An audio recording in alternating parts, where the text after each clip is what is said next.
सुंदर, अप्रतिम, मनमोहक सौभाग्य अलंकार मंगळसूत्र महोत्सव 100% जीएसटी फ्री.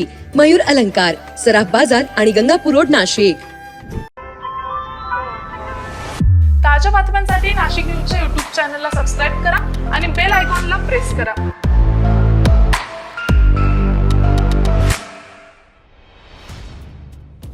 परदेशात सोनं चांदी महाग झाले, त्यामुळे दिल्लीतील सराफ बाजारात काल शुक्रवारी सोन्याचा भाव 1100 रुपयांना वाढला. सोनं प्रति 10 ग्रॅम हे 92,150 रुपयांवर जाऊन पोहोचले, जो एक नवा उच्चांक मानला जातोय. सोन्याप्रमाणे चांदी देखील 1300 रुपयांनी वाढून 1,03,000 रुपये प्रति किलोच्या जवळपास जाऊन पोहोचले आहे. सोन्याच्या भावात वाढ होण्याची कारण ही आंतरराष्ट्रीय स्तरावर सुरू असलेला ट्रेड वॉर आणि त्याचा आर्थिक विकासावर होणारा परिणाम ही प्रमुख कारणं आहेत. व्यापारात अजूनही अनिश्चितता राहण्याची शक्यता आहे. याचा परिणाम सोन्या चांदीच्या किमतीवर दिसू शकतो.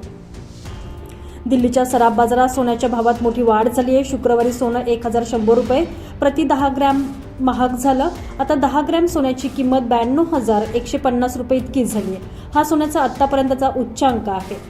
तर एका वर्षात सोन्याच्या किमतीत तब्बल 35% वाढ झाली आहे. गेल्या आर्थिक वर्षात सोन्याच्या किमतीत बरीच वाढ झाली. गेल्या वर्षी 1 एप्रिल रोजी सोन्याची किंमत 68,420 रुपये प्रति 10 ग्रॅम होती. यावर्षी ती 23,730 रुपयांना वाढलेली आहे, म्हणजे जवळपास 35% वाढ झाली आहे. Bureau report, Nashik news, Nashik.